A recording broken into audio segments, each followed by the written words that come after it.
बच्चों, इस वीडियो में हम लोग पढ़ेंगे क्लास 11th बॉटनी। और इस वीडियो में हम लोगों की टॉपिक है लाइसोसोम के कार्य। लाइसोसोम के कार्य, फंक्शंस ऑफ लाइसोसोम। और इसके बाद हम लोग पढ़ेंगे रिक्टिकाई, वैक्यूल्स, है ना। तो आज की फर्स्ट हेडिंग है लाइसोसोम के कार्य। लाइसोसोम के कार्य, फंक्शंस ऑफ लाइसोसोम। तो बेटा इसमें चाहे आप हेडिंग डाल के लिख सकते हैं या जो है पॉइंट वाइज लिख सकते हैं। तो हमने जो है पॉइंट वाइज आपको लिखवाया है, तो इसमें चाहे आप हेडिंग डाल सकते हैं बाह्य कोशिकीय पदार्थों का पाचन। बाह्य कोशिकीय पदार्थों का पाचन। तो इसमें फर्स्ट नंबर हमने पॉइंट के रूप में जो है दिखाया है लाइसोसोम कोशिका में। लाइसोसोम कोशिका में जो है एंडोसाइटोसिस द्वारा लाए गए, एंडोसाइटोसिस द्वारा लाए गए जो है प्रोटीन तथा अन्य पदार्थों का जो है पाचन करती है। बेटा हमने कल आपको बताया था एंडोसाइटोसिस, जब जो है कोई भी भोजन का कण जीव द्रव्य कला के संपर्क में आता है तो जीव द्रव्य कला अंदर की तरफ धंस जाती है और भोजन का कण जो है कोशिका के अंदर प्रवेश करता है। तो कोशिका में स्थित लाइसोसोम जो है इन खाद्य पदार्थों के साथ जुड़ करके जो है द्वितीयक लाइसोसोम बनाती है और द्वितीयक लाइसोसोम में ही जो है भोजन का पाचन होता है। तो बेटा जब जो है बाह्य पदार्थ कोशिका में प्रवेश करते हैं इसे जो है एंडोसाइटोसिस कहते हैं। क्या कहते हैं? एंडोसाइटोसिस। तो लाइसोसोम कोशिका में एंडोसाइटोसिस द्वारा लाए गए प्रोटीन या जो है अन्य पदार्थों का क्या करती है? पाचन करती है। सेकंड कार्य है लाइसोसोम का भोजन की कमी के समय। भोजन की कमी के समय जो है लाइसोसोम साइटोप्लाज्म कोशिका द्रव्य में स्थित, कोशिका द्रव्य में स्थित जो है प्रोटीन, लिपिड तथा जो है कार्बोहाइड्रेट का पाचन करता है।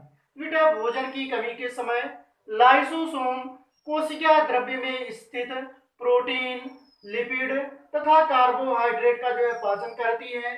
इसके अतिरिक्त पुराने कोशिकांगों, पुराने कोशिकांगों जो ओल्ड जो है ऑर्गेनेल्स हैं जैसे माइटोकॉन्ड्रिया, अंतःप्रद्रव्य जालिका आदि का भक्षण करके तथा अन्य पदार्थों को विघटित करके करके तथा अन्य पदार्थों को विघटित करके जो है उसे समाप्त कर देता है। उसे क्या कर देता है?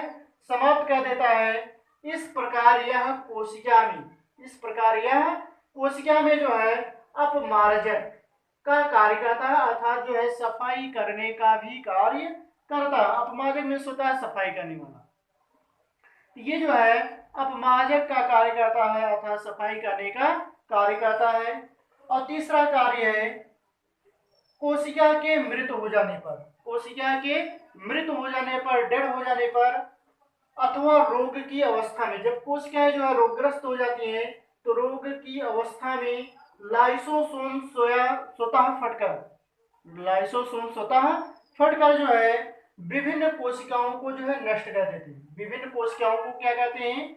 नष्ट कर देते हैं। इसे स्वनष्टीकरण या जो है आत्मलयन कहते हैं। इसे बेटा क्या कहते हैं? स्वनष्टीकरण या जो है आत्मलयन कहते हैं। और इसके बाद चौथा कार्य है कोशिका विभाजन के समय। कोशिका विभाजन के समय, सेल डिवीजन के समय जो है कोशिका की परिधि पर, कोशिका की परिधि पर जो है कुछ लाइसोसोम पाए जाते हैं। कुछ जो है क्या पाए जाते हैं? लाइसोसोम पाए जाते हैं। वैज्ञानिकों का विचार है कि जैसे ही लाइसोसोम फटते हैं, जैसे ही लाइसोसोम फटते हैं तभी कोशिका में सूत्री विभाजन प्रारंभ होता है। तो विभाजन हम आपको अगली वीडियो चैप्टर में पढ़ाएंगे, कोशिका विभाजन, सेल डिवीजन। तो वहां पर बेटा सूत्री विभाजन आपको पढ़ाएंगे। सूत्री विभाजन क्या होता है, अर्ध सूत्री विभाजन क्या होता है, तो वहां पर आपको पढ़ाया जाएगा। तो ये जो है कोशिका के सूत्री विभाजन में भी जो है सहायक होता है। इसके बाद यहाँ पर एक नोट लिख लीजिएगा, लाइसोसोम को जो है आत्महत्या या जो है आत्मघाती थैली भी कहते हैं, सुसाइडल बैग। क्या कहते हैं? Suicidal bag. तो यहाँ पर क्वेश्चन पूछा जाता है कोशिका के किस कोशिकांग को आत्महत्या या आत्मघाती थैली कहते हैं? तो लाइसोसोम को। किसको कहते हैं बेटा? लाइसोसोम को जो है आत्महत्या या आत्मघाती थैली कहते हैं, सुसाइडल बैग कहते हैं। इसके बाद हम अगली कोशिकांग पढ़ेंगे, रिक्तिकाएं, या जो है इसे रसधानी कहते हैं, वैक्यूल्स कहते हैं। क्या कहते हैं? वैक्यूल्स। तो बेटा जो रिक्तिकाएं हैं ये जो है मुख्य रूप से जो है पादप कोशिकाओं में पाई जाती हैं। जंतु कोशिकाओं में जो है बहुत छोटी छोटी होती है ना। तो ये जो है विकसित रूप से जो है किस में पाई जाती है? प्लांट सेल में पाई जाती है। तो पादप कोशिका में जो है रिक्तिका पाई जाती है, लेकिन जंतु कोशिका में रिक्तिका नहीं पाई जाती है। तो रिक्तिका क्या है? क्लोरोप्लास्ट क्या है? पादप कोशिका के कोशिका द्रव्य में, पादप कोशिका के कोशिका द्रव्य में जो है अनेक खाली स्थान होती है, अनेक खाली स्थान होते हैं जिन्हें रिक्तिकाएं या जो है रसधानी कहते हैं, जिन्हें रिक्तिकाएं या रसधानी कहते हैं। तो रिक्तिका के चारों ओर, रिक्तिका के चारों ओर जो है एक झिल्ली पाई जाती है, एक अर्धपार्ग में झिल्ली होती है जिसे जो है टोनोप्लास्ट कहते हैं। इसे क्या कहते हैं बेटा? टोनोप्लास्ट। तो पादप कोशिका की जो है कोशिका द्रव्य में अनेक खाली स्थान होते हैं जिन्हें जो है रिक्तिकाएं या जो है रसधानी कहते हैं, और इसके चारों ओर एक झिल्ली पाई जाती है जिसे जो है टोनोप्लास्ट कहते हैं। तो यह जो है सजीव और अर्धपारगम्य होती है। टोनोप्लास्ट क्या होती है? सजीव और अर्धपारगम्य होती है। तो रिक्तिका में जो है रिक्तिका रस पाया जाता है। रिक्तिका में क्या होता है? रिक्तिका रस। इसे जो है सेल शेप या जो है वैक्यूलर शेप कहते हैं। तो रिक्तिका के रिक्तिका रस में, रिक्तिका के रिक्तिका रस में जो है खनिज लवण, खनिज लवण क्लोराइड, सल्फेट, नाइट्रेट व फास्फेट के रूप में होता है। क्लोराइड, सल्फेट, नाइट्रेट या फास्फेट के रूप में। और कार्बोहाइड्रेट जो होता है ये ग्लूकोज या सुक्रोज के रूप में होता है। किस रूप में होता है?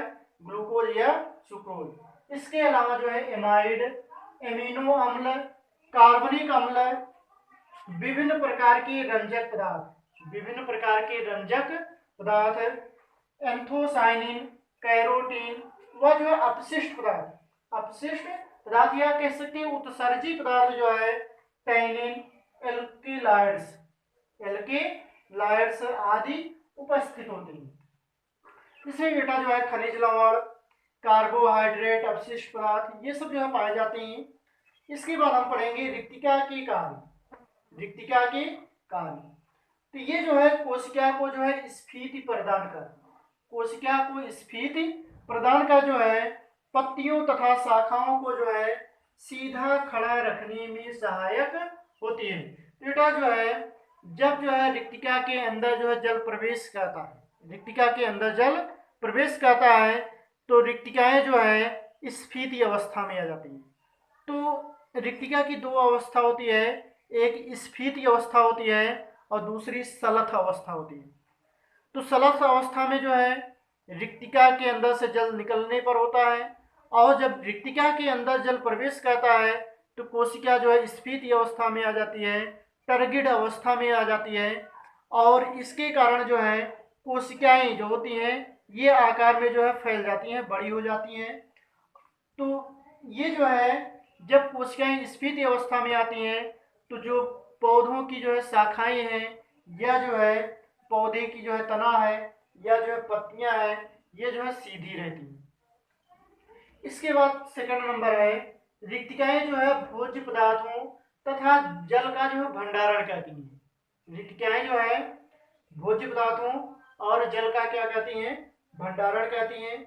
और तीसरा कार्य है रिक्तिका में उपस्थित एंथोसाइनिन या कैरोटीन के कारण, रिक्तिका में उपस्थित एंथोसाइनिन या जो है कैरोटीन के कारण जो है पुष्पों व फलों का जो है, पुष्पों व फलों को जो है रंग लाल या जो है नीला होता है। तो पुष्पों या फलों का रंग कैसा होता है? लाल, नीला, पीला जो भी होता है पुष्पों का रंग, ये जो है रंजक के कारण होता है, जो उसमें जो उपस्थित विभिन्न प्रकार के रंजक हैं उसी के कारण पुष्प के रंग लाल या जो है फल के रंग जो है लाल, पीले, नीले, या जो कुछ पौधों की पत्तियां भी जो है रंगीन होती हैं। तो ये जो है इन उपस्थित वर्णकों के कारण होती है।